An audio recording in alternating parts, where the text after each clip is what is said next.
increase productivity. What was that about? Their goal was to reduce turnover in their call centers. What they found is that they reduced wait times by improving the quality of those call center jobs. When you have customers who are happier, it's a much easier interaction for the call center worker. So improving that customer satisfaction improves your bottom line. Improving jobs improves productivity. When we make lower level jobs better, we reduce operational errors. Give an example from research that was done with UPS. They were having turnover problems and they set out to reduce the costs associated with turnover, so recruiting and training. But to their surprise, they also discovered that they had a 75% reduction in delivery snafus. The professor is going to give us some lessons, so take some notes because class is in session, right, Little John? Yeah!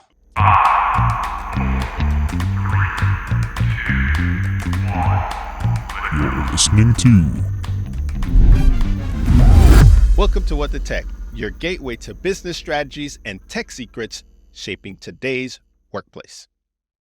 Hey, Dave, do you buy Nike shoes? Are you a consumer of Nike apparel or Nike shoes? Yeah, you know what I am. My son actually just bought me a pair of vintage 1989 release Nike Air Jordans. So yeah, I'm not a brand loyalist, by any means, but I like Nike. I like some of their products for sure, but I like some of their competitor stuff. Yeah, well, Nike is one of those companies that is really strong on the return to office and really saying, you guys better get in. So much so that in Oregon, their closest competitor, which is Adidas, by the way, only 7 miles away, they went and announced a better return to work policy. Only 3 days a week versus Nike's 4 day a week. Wow. And interestingly enough, this article says that in Oregon, which has the highest concentration of hybrid and remote work, Nike is behind the 8 ball, where most companies will do 2 or 3 days. Nike is doing 4 days return to office, which is kind of crazy. You think Nike, they've been at the leading edge and progressive and all this stuff. They're way behind. What do you think the chances are that Adidas may steal some of their top talent, only being 7 miles away? Yeah,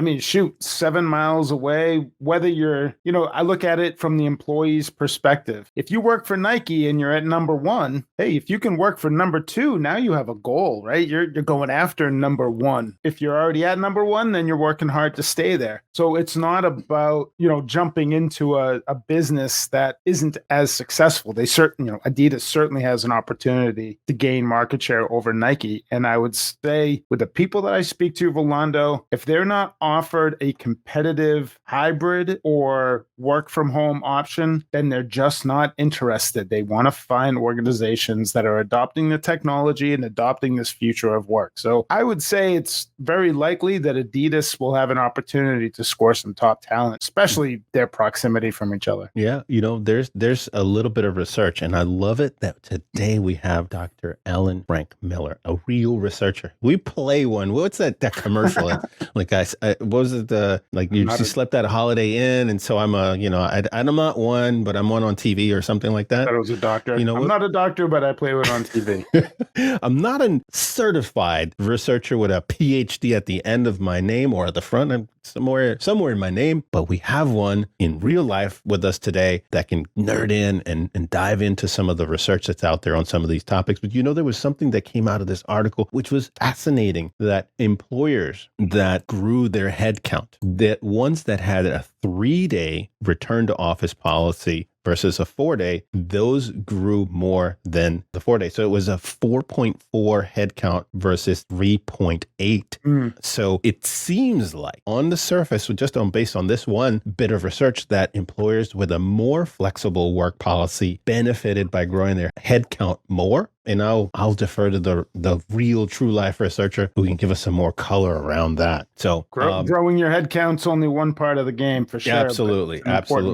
So let's jump right in and introduce Dr. Alan Frank Miller. Let's not wait around any longer, Dave. Right. So let me tell you a little bit. Let me give you a proper introduction about Dr. Miller. So she's had a distinguished 30-year career dedicated to improving frontline jobs and fostering in the inclusive economy. In 2021, she founded WORC, also called WORC, to realize her vision of jobs worth having. With expertise in organizational scholarship and human resource consulting, she crafts evidence-informed programs and policies. I love that. And, there's no other industry that consumes research like that more than the private equity space. And she's got a few things to say about that. Before WORC, or WORC, she led the Workforce Financial Stability Initiative at the Social Policy Institute and taught research methods at prestigious Washington University and the University of Chicago. I wish I could have gotten into that school. At WORC, she advises businesses to enhance conditions for frontline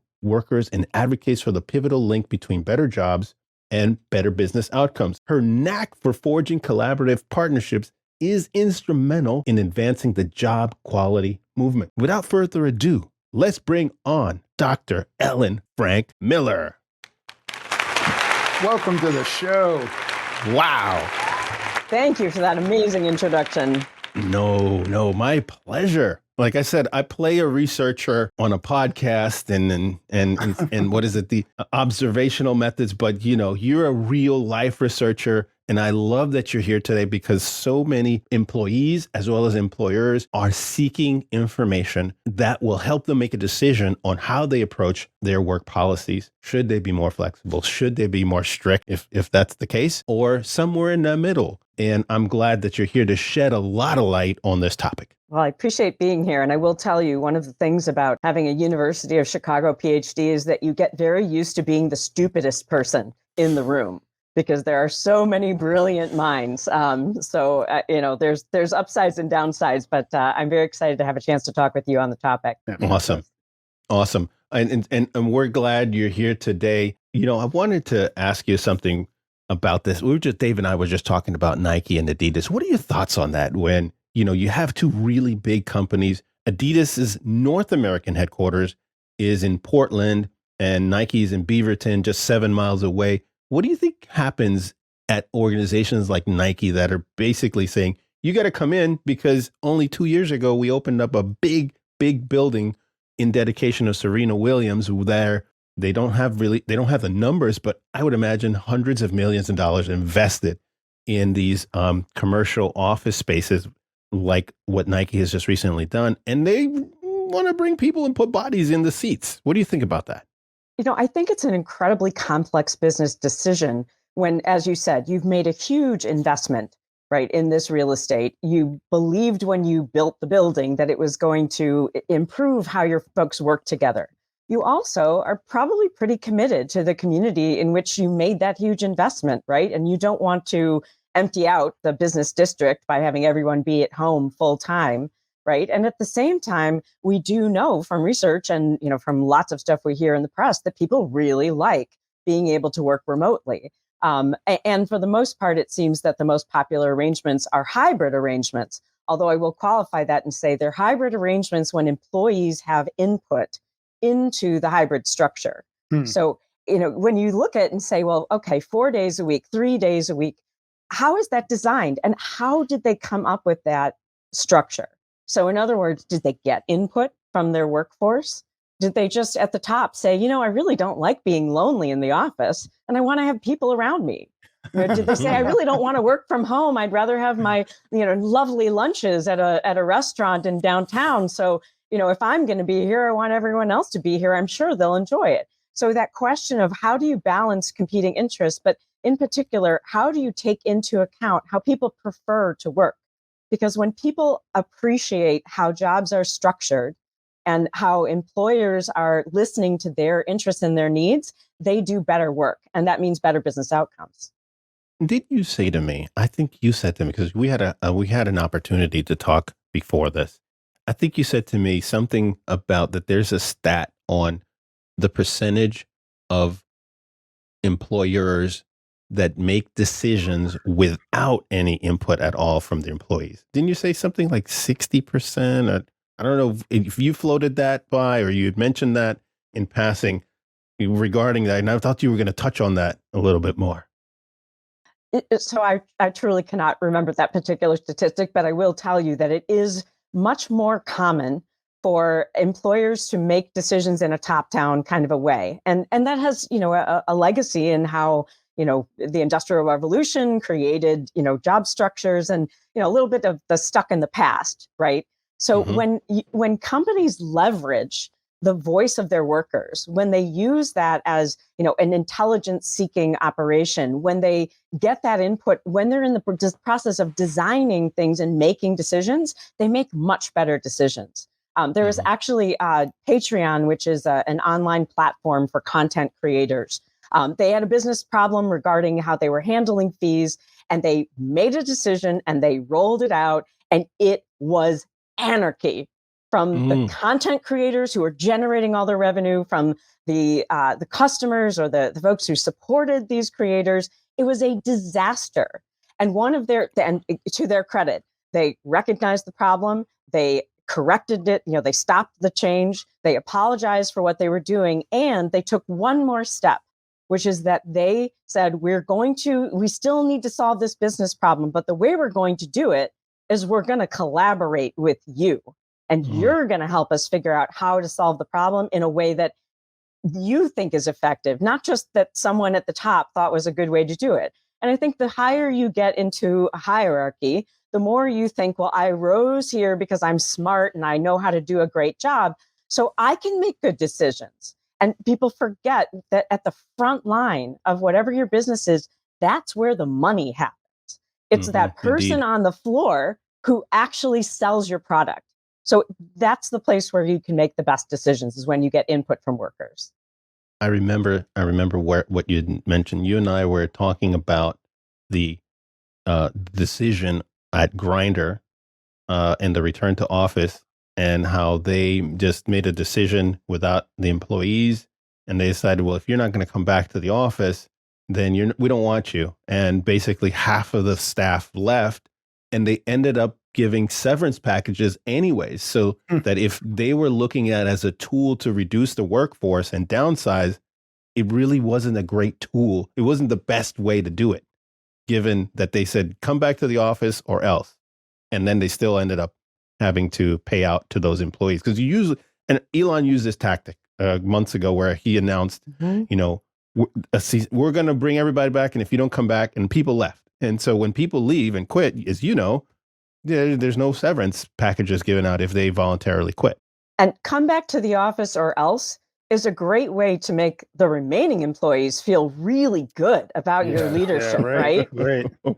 You talk a lot about happy employees. Happy employees are more productive at work. There was a study with, I think it was a call center, a customer service team, people that were prospecting or making phone calls, but about happy employees making more phone calls. And I'll tell you, if you're not being considered as a frontline worker when these decisions are taking place, it's just a quick way to be completely miserable. Like, why wouldn't they ask us? How are they not considering this group of people when you're bullying a group of people to come back to the office or whatever the change might be? It seems like even some effort to a survey or just something to get their input goes a long way. Absolutely. And there's really interesting research that shows when employers, for example, conduct a survey to get input from workers, that if they conduct a survey and then they communicate nothing back to employees, they actually undermine themselves with workers. If they communicate back to employees and say, you know what, we heard you, we hear your priorities, we can't do what's most important to you right now, we're going to work on it. Here are the things we can do. But when they deliver bad news, the fact that they say, we heard you, and they communicate back, improves business results. Wow. You know what? I'm gonna jump off of that right now and roll into a video, and I want you to react, because this is somebody that I think is not listening to what his employees are saying, and then you and I will discuss it on the other side. Ori, roll that footage. Office buildings in the United States, to some degree also around the world, because the pandemic, people got used to staying at home, and it was actually more profitable for them to stay at home because, one, they didn't work as hard, regardless of what they tell you, and the second is they don't spend money to commute. They can make their lunch at home. They don't have to buy expensive clothes, and so their incomes are higher. Just one or two quick statistics. In the U.S., in the office market, buildings are 20% vacant, unleased. Actually, there's another 20% that somebody's leased, but the people don't come in. So you're looking at office buildings that basically are 40% unused. So I expect when those leases roll off, the companies will cut back the amount of space. So say you have 30% unused space in office buildings, that means those office buildings are not survivable, as economic entities. Now that the exception is office buildings that are 10 years old or less, people like being in those. So that's going to have a very bad ending. Okay. Oh, and then the cue up after that was a Jamie Dimon clip, but you could almost put those two interchangeably with their views on remote work. What do you think about what you just heard? I want to be sure that I heard that correctly. Did I just hear a private equity executive criticize the pursuit of profit? I mean, he just said I that did. employees are pursuing profit by working from home. And this is a bad thing? Isn't that what private equity is all about, right? Right. It's your own equity, right? Your own personal equity is at stake here if you're an employee. And I'm sure he has employees that fit that bill that he's talking about. And I will say the claim that productivity declines when employees work from home, I don't believe that's well supported by the research, at least the research that I have seen and read. There's a research study that we just did with large healthcare systems in the Chicago area. And one of the reasons why the most interesting jobs to folks in frontline healthcare jobs, in terms of jobs they wanted to move into, were jobs that enabled them to work remotely. And part of the rationale was that it made it more manageable for them in terms of, for example, balancing pickups at childcare, where they didn't have to go as far on public transit to make sure they picked their kids up on time, which is expensive if you're late, right? But the other reason was that it was effectively a pay increase. So the employer did not have to increase their pay, but it was a pay increase for them because of reduced commuting, reduced expenses, just like the ones he pointed out. Now, these employees managed to give themselves a pay raise. How do you think they feel about staying at that job? Pretty good. What did it cost the employer to give them a raise? Only the permission to work remotely in that role. Now, frontline healthcare jobs, many of them cannot be done remotely, but for those that can be, this was a boon to the employer. No doubt. But what I find is interesting, at the same time, we're able to hold on to a little more of our income by not commuting into the office. At the same time, we're giving ourselves a raise. The cost of living is going through the roof. So as employees, we're still not coming out above. I feel like he's separating himself from regular people. He keeps saying the word they. They gave themselves a raise. They are more profitable. And I tend to say, I just disagree with that piece, because if the cost of living is going up, just because we're not buying more gas or going out for lunch, it doesn't mean that we are more profitable. But I love how he separates himself real quick there. It was a little bit distressing that he seemed to prioritize the well-being of the commercial real estate that was affected by vacancies over the well-being of the workers who have a more profitable life when they have the opportunity to work remotely. Not sure what that's about. And I don't think he's heard your research that happy employees make for more profitable companies. And I'm really struck by every time I hear a new CEO that comes out against let's just call it flexible work, especially for folks in the keyboard economy. Obviously, if you have to flip burgers for a living, I did that in high school, and I was a waiter in college. That job has to be done on site, on premise. But for everybody else that's in a keyboard economy and you sit at a desk and you type on a keyboard or pick up a phone, those jobs could be done anywhere. And I recall a conversation you and I had where we were talking about low-wage workers and call center workers, that fit this bill as well. You know, if you're a call center worker, you're not a rich person by any stretch of imagination. But if you can be a call center worker at home, take care of your kid, take care of your spouse that may be sick, or take care of a loved one that's not feeling well, and you can do that, and it's not an or, but and you can also do your job, and you do it well because now you're at home doing the other things that are on your mind and stressing you out. That contributes to the bottom line. That makes for better workers. That makes for job stability. That makes for reduced turnover. And I don't hear any of that being argued. When you hear a CEO that's very prominent, they always default to something else rather than the profitability of the company being negatively impacted from remote work, if that were true. Yeah, and I think you raise a really important point, which is that there can be a little bit of talking out of two sides of your mouth here, right? So changes that are going to be increasing profit for the business, those are good changes, right? But changes that are going to increase profit for the business via making jobs better for lower level workers, somehow those don't seem as appealing. And I find that very confusing. And, when we look at, is your labor line item on your balance sheet, is that a cost or is that an asset? Now, we have a problem with accounting in this country, right? Because employers don't own their workers, so they don't get to write them off on their taxes the way they do if they were, for example, to invest in new machinery in a manufacturing environment. But yet, when you look at where is profit generated, where are sales generated, where is customer satisfaction generated, and we know there are empirical relationships between these things and the bottom line on your balance sheet. The connection it's not just an intuitive connection.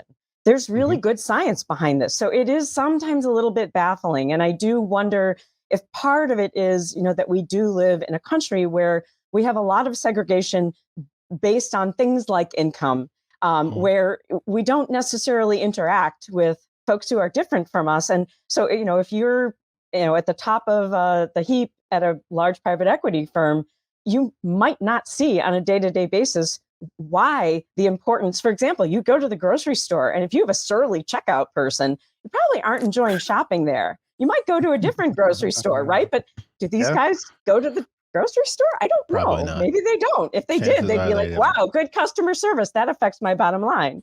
Yeah. And, I want to get your thoughts on something else here, because I'm like I said, I play a researcher on a podcast sometimes, but you're a real one. So I want you to help me draw a correlation, if any, with what I'm about to say here. I was looking at companies and where they've put major investments into commercial real estate, into in the way of buildings, and their relationship to return to office policy. And I found some that have really been coming out tough like a hammer. You got to come back to the office no matter what for 4 days, in some cases 5. So I'm going to rattle off some names of some companies and dates. Google, 2020 San Jose project. So these were either announced or already built. Meta, 2017 Menlo Park Willow campus. Amazon, 2018 HQ2 in Arlington, Virginia, which is kind of our backyard. And they placed phase 2 of that project on hold. And they've also announced a slew of other buildings as well throughout the country. JP Morgan, New York City in 2018 announced the 270 Park Avenue project, which is going to be one of the tallest skyscrapers in New York. Twitter, 2020, a new lease on 1330 Broadway. Nike, which we just talked about, 2019, and the new Serena Williams building on the campus. Salesforce, which has a beautiful office tower in San Francisco, that was announced in 2018. BlackRock, Hudson Yards, worth billions in New York. Also, very strong anti-flexible work, and probably the most famous right now, more than Jamie Dimon, is Elon Musk, who in 2021 opened the Austin facility for the new headquarters, and he's equating remote work to something being morally wrong. And those were his words. You are the doctor here. Tell us where the correlation is, if any, with commercial real estate and some of these mandates. if you call me doctor, I'm going to have to diagnose you with something. With bad science. Yes, with bad science. I think you raised a really important point, which is when you look at these massive investments in real estate, for the most part, there's some rationale behind investment decisions. So if you invest in plant, in real estate, you have certain tax and accounting benefits that are available to Indeed. you, right? So there are incentives and real estate tends to appreciate over time. So that looks like a good investment, right? We'll invest in real estate, we'll get these tax benefits, these accounting benefits, and over time, our assets will appreciate. This seems like a good thing. Now, if we turn that around and say, okay, what about investing in our workforce? Now, we don't get the same accounting benefits, right? And the appreciation on people, well, people can leave. Now, will they leave if they are happy at work and they are getting a good work experience and they have opportunities, to advance and they get respect? You can argue that those people who are retained become more valuable and appreciate in the same way that your real estate does. But when you've made such a substantial investment in something, it's very hard to cut your losses, right? And it does have a potential impact on your balance sheet, right? So there's this sort of resistance to actually realizing a potential loss of any sort. But you're not looking at the other side of the balance sheet, which is what happens to your workforce, what happens to their productivity, to their loyalty, what happens to your turnover. Now, turnover isn't a line item on the balance sheet, right? But if it was, it would be pretty easy to lay it down and say, I think that's kind of an expensive decision to tell everybody they got to come in 5 days a week. Unless you're colluding with your competitors and then everybody's making you come in 5 days a week, right? Which, right. That's where Adidas is a winner, right? Yeah. There's a lot of tech companies, as I rattled off, and a lot of financial companies in that list. And it's interesting that the incentives, if I were to paraphrase, the incentives are very different. Are you incentivized because the line item balance sheet and a tax incentive, which you can count? You can say, yeah, next year we're going to get these 100 million written off, or we're going to depreciate, or whatever other line item is coming. So we know that income is going to come in, or it's going to be offset by something else. It's hard to quantify that with employees. And so maybe the incentives for some, I don't know. I don't know their motivation. I just know what I see. And so I just see that maybe it's a possibility that the incentives for these companies is that we're going to protect the assets we've invested in from just a few years ago at around or right before COVID, versus, well, we can always replace employees. If they don't want to come in, too bad. Yeah, I agree with that. Wow. And you heard it from a researcher, Dave. She says she agrees with my pseudoscience. Okay, great. Pseudoscience. I love that. Pseudoscience. Well, I think what you're saying, though, is really grounded in economics, which is where we structure incentives, we see behavior follow. Not all the time, right? There are many incentives and they compete with one another. But where we create incentives, we expect rational behavior. Now, at the same time, we have different standards, right? You just heard a private equity executive criticize employees for pursuing profit. Okay, if they're incentivized to pursue profit by working from home, that is somehow a negative. When a company that's made a major real estate investment is incentivized to protect the value of that asset, well, that's rational. So we do need to look at that. These are very basic economic principles. Dave, you're going to say something. I want to jump in, and I need to say that we are all doing it. Picture a hectic workday where toggling between applications becomes second nature. We're switching between our Teams meetings, our Zoom meetings. We have other video applications that we're using. We have CRM, we have our email. Business text is huge. So we're jumping between all of these things. But the cost of this constant app switching might have escaped your radar. We were talking about studies recently. The Harvard Business Review had a study revealing a sobering fact. Employees can switch between 22 different apps nearly 1,200 times a day. This mental juggling takes a huge toll. It increases stress, it slows productivity, and it undermines focus. Now, enter Global Tech Worldwide. 2 decades of experience in business communication. They've mastered the art of unifying communication tools from voice to SMS, video, email, CRMs. They integrate these systems so that it unleashes a more efficient way to cut through the clutter. Global Tech can help reduce context switching and produce a more focused workforce. So, in this age of optimization, efficiency isn't just a dream, it's your reality. With Global Tech Worldwide, are you ready to liberate your team from the toggling tax and supercharge your efficiency? Take the first step today. Visit global-tech.com or click on the link below to transform your workplace. Your journey to streamlined productivity starts here. Book an appointment and talk with Global Tech Worldwide today. Had to sneak that in. Sorry, folks. All right. No, great job of getting that in, Dave. I love it. Okay.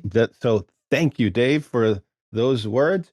And if you're just joining us right now, we are talking to the Queen Bee when it comes to research on the topic of jobs and how can those jobs be improved. And Ellen has been so kind to drop some knowledge already, but I know you've got more to share when it comes to this topic because you have some things. And Ori, you know what? I want to jump into our top 3 secrets. Actually, I think we have some bonus secrets from her. So go ahead, Ori, and roll the top 3 secrets. Well kept secrets,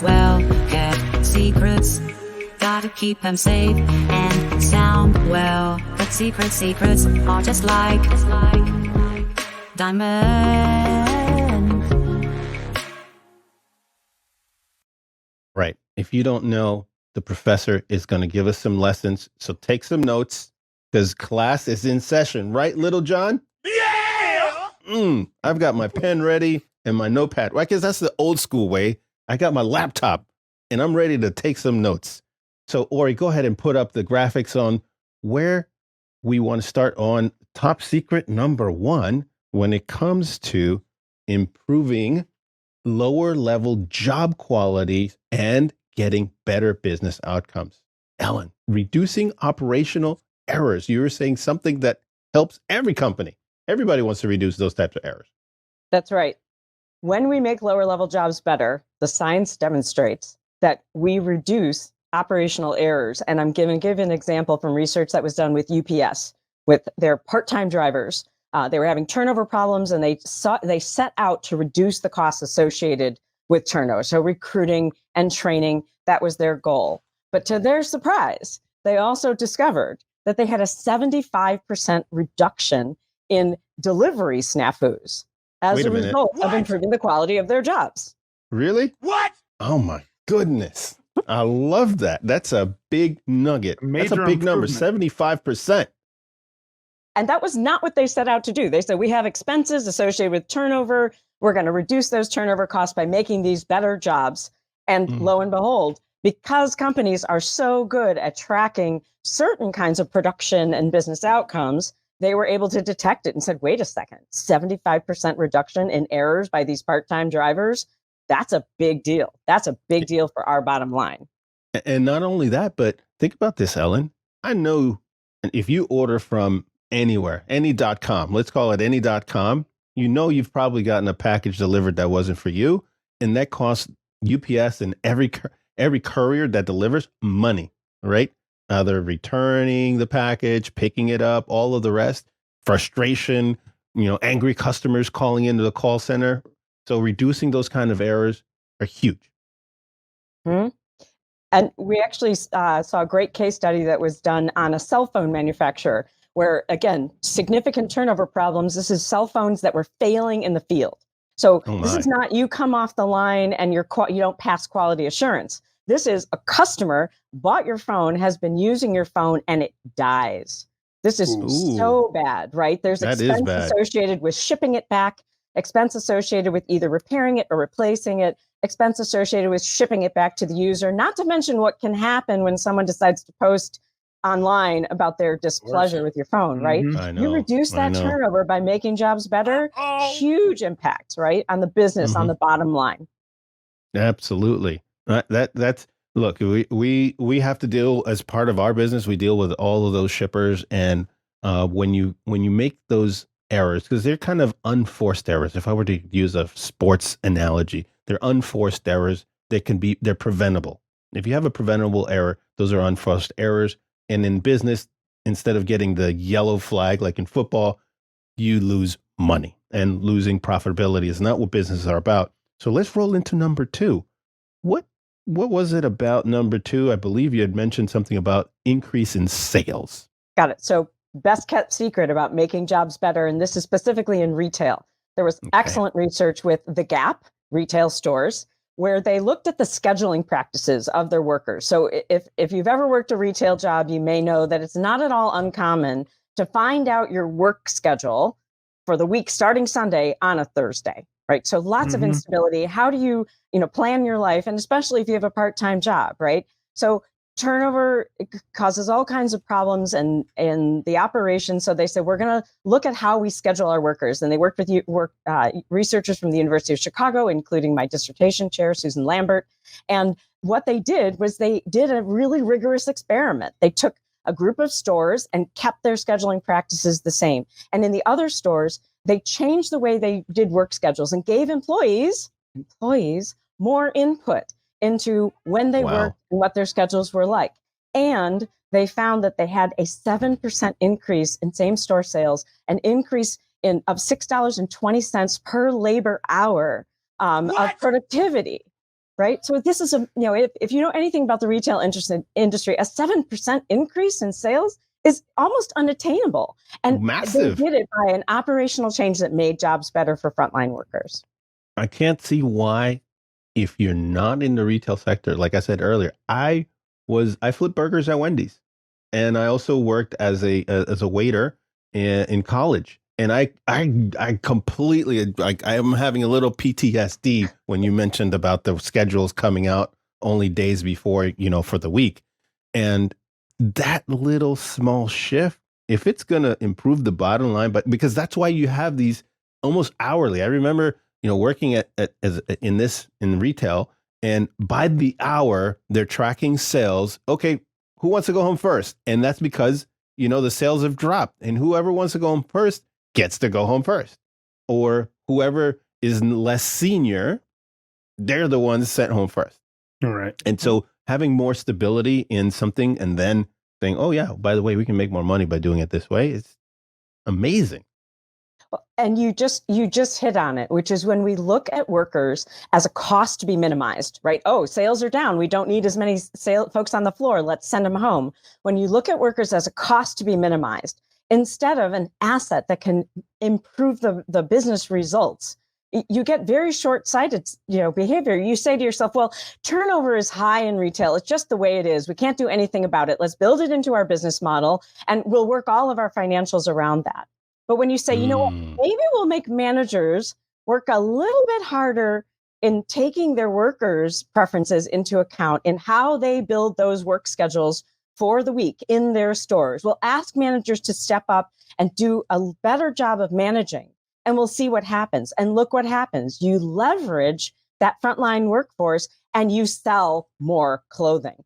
That impacts your bottom line. So do you want to treat your workers as a cost to be minimized? Or do you want to treat your workers as an asset that can help deliver value for your business? This is amazing because these are facts. These are facts in real life.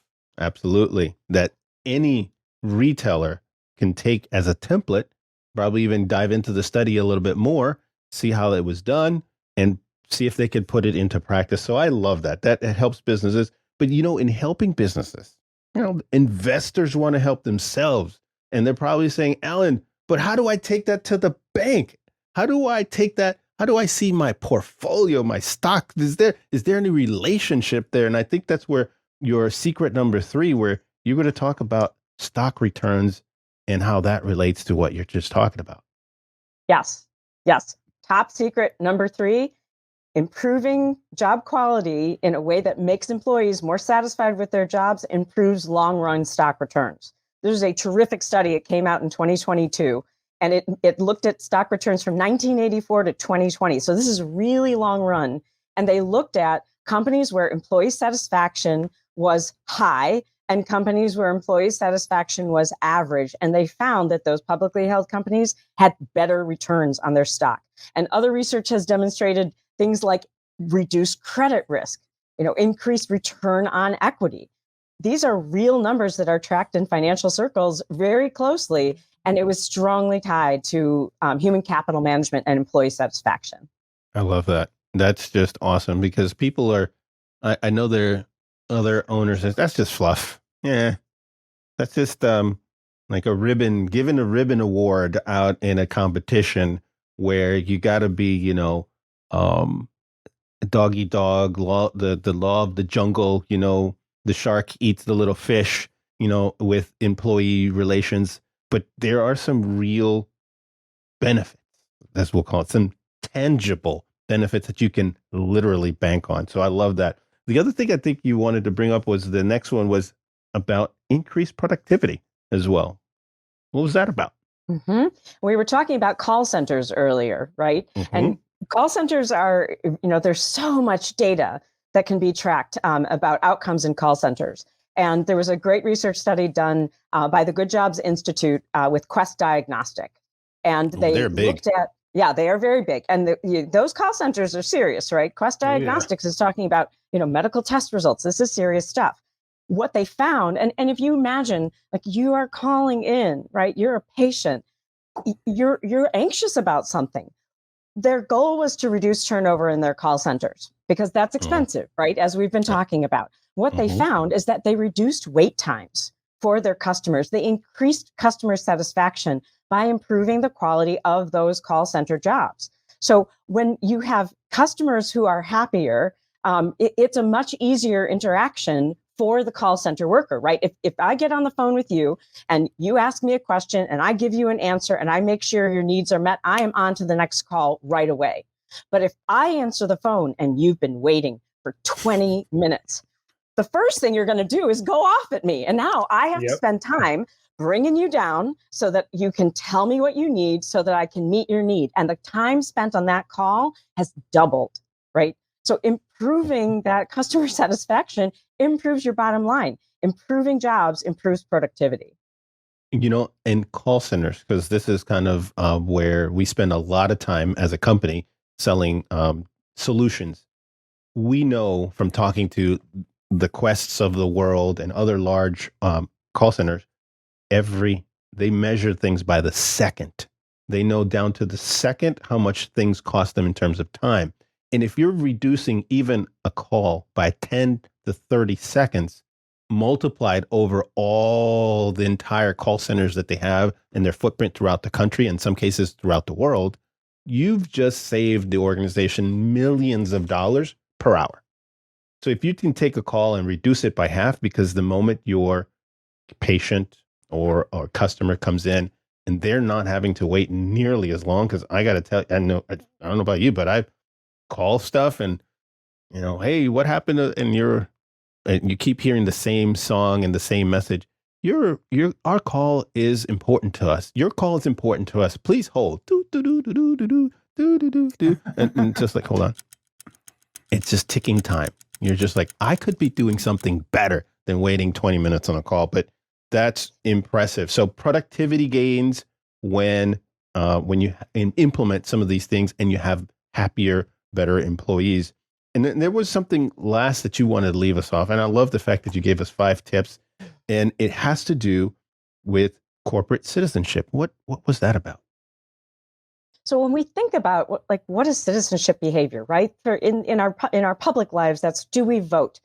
Do we do the things that we are, expected to do to contribute to our community? Well, corporate citizenship behavior in research refers to the kinds of things that we do in the workplace because we're being a good guy, right? I'm going to help my coworker when they need help. It's not in my job description. I'm just here to do my job, and I'm going to lend a hand. I'm going to notice something that could be done better. And I'm going to go to my manager and say, I've got this idea. I think it could make it better for our customers. Or I think we could save money if we did this. I don't have to do that. That's discretionary effort, right? When we see improvements, companies do things to make the quality of frontline jobs better. We see an increase in corporate citizenship behavior. So people, for example, in a total quality management framework, people making suggestions that can improve production. If you make jobs better, you get people stepping up to help someone gain a skill, to make the suggestions that improve business. These are small, and I think what you were just saying about the tracking of, down to the second of what is the cost or what is the savings associated with, how call centers operate. So, if you reduce that amount of time on the call, it has a big financial impact. So then right. people say, okay, well, what is the mechanism through which we can reduce the length of that call? And people then do things like, well, if we just watch those workers more closely, if we monitor them with technology, then we'll be able to find out who are those malingerers, and we'll be able to get on them and make sure they make those calls faster. Okay, that is why, if you believe that the mechanism to reduce time is to crack the whip at your employees, I can see how you'd think that was a really great solution. But if you believe that the mechanism to reduce the time on that call is for an employee to come to the call, in a great frame of mind, ready to serve that customer, knowledgeable because they've had good training, not having to cover double the number of calls because their coworkers are out because there's high turnover. If you think that's the mechanism, then the way in which you solve the problem is entirely different, and the outcomes look different too. No doubt. And I'm gonna back you up on that, because we work with some of these really large call centers. I'm not going to say the name of the customer, but they're one of the big, large telecom companies. And I remember a couple of years ago, this is just right before the pandemic, that we went in, and they had several employees on the floor that were struggling with their metrics, and they really wanted to do something about that, more than like what you're saying, crack the whip. So they tried everything under the sun, and nothing was making the numbers budge. So we went over there, and we thought, well, you have a problem because it's too noisy, and here's what we're going to do. The following day, after we had put in place some measures and some solutions for some of those employees that were struggling, the supervisor of the floor came up to me on day number 2, and he says, I can't believe the difference this has made in our numbers, because that's what they're concerned about. We immediately saw improvement in all the metrics across the board. And what you're saying about happier employees was a result of putting things in place that allowed them to do their job a little bit easier. They weren't as distracted from all the different noise or different coworkers that were loud. And the supervisors were happy because the pressure for them is to make the numbers, right? The people at corporate saying, hey, your wait times are too long, or we're not getting enough calls through the day. And so the observation that we can do something to improve our numbers besides cracking the whip contributes to the bottom line is very true, especially in the call centers. There's so many different avenues to attack a problem versus we're going to monitor more strictly, and those that don't do the job, we're going to send somewhere else. We'll send them to another location, or we're demoting them. So yeah, absolutely. I agree with you on that. So better citizenship in the corporate environment. These are all things that businesses can start putting in place right away. What would you say if there was some low-hanging fruit that a company could put into place that wouldn't take a lot of heavy lifting, but have an outsized outcome? What would you say that would be? Raising worker voice, no question about it. Now, there are lots of ways to get input from workers. And if you're in a very large environment, you might say, well, we'd have to do a big survey, and it's really hard and it's expensive. But there are many other ways to get voice, right? You have supervisors who are responsible for managing a team of people. Now, span of control is important, right? How many people do you have reporting to you? But they are interacting with employees every day. If supervisors are supported by their managers to gather input from their workers and feed that up the ladder, there's great intelligence that comes from that. I was talking actually with a private equity professional who was talking about an incentive program in one of their portfolio companies, and they were trying to make a decision about how far down the org chart that incentive program should go. And there was some discussion about, this is a healthcare a chain of healthcare clinics. How far down should this go? Should the receptionists really be part of this incentive program? Because, they're just receptionists. And there was, that if you're at the high level of an organization, you're not on the ground, you might miss this. But when you sit in a waiting room and you are not happy about how long you've been waiting, you talk to the person next to you and you complain about that. That is a customer service problem, right? That is someone who says, Indeed. I'm not going to this clinic anymore. And it's the receptionists who know if that's happening or not. So if you tap into that intelligence from your frontline workforce and say, hey, you know what? There's a problem. Why are the wait times long at this clinic? What could we do to correct that? That is a way to improve your customer retention, which is profitability, right? They ultimately decided to bring the incentive program all the way down to the front line, to the receptionist. That's business. That's good business. Awesome. I love it. I love it. I love it because you're validating what I think instinctually people know to be true with actual facts, information, research, data. This all makes the work environment better. I think we have here we go on screen. If you want to nerd out a little bit more, we've got a QR code where you can get some more information as well as some of our other podcasts. So Ellen, if folks want to reach out to you and they say, come help us out here with what we're doing, where should they go? Well, I would love when people connect with me on LinkedIn, of course. And our website is workimpact.com. That's WORC impact.com. That's another way to reach us. We really appreciate the kind of feedback that we get from companies that are actually struggling on the ground with these issues. That's what we love about the research we do, and it allows us to bring solutions on the ground to portfolio companies of investors and to employers. So we love to hear from you all. Awesome. So we've been talking to Dr. Ellen Frank Miller, pioneer, researcher. You want to get your organization on the right path when it comes to these worker relations. This is can I call you gal? It's not offensive if I call you gal. She's your gal. She's based in Chicago, which is a great windy city, a city that I love, but everybody's virtually connected. So you can get a hold of her anyway through her website, as well as on social media. You're on social media too, right? We're on LinkedIn. We're a small Awesome. organization. You can't find me on Instagram, but you can find me on LinkedIn. All right. On the business platform where business gets done. Love it. So go ahead, and I invite you, if you want to nerd out on more information that's helpful for an organization, I invite you to go check out the episode we did with former LinkedIn HRO, Steve Cadigan, super guru to Fortune 500 companies when it comes to HR matters.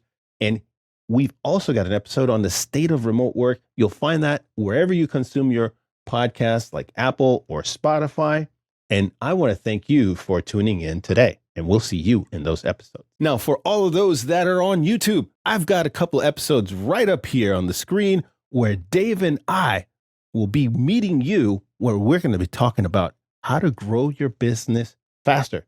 So Dave and I will join you in those episodes. See you then.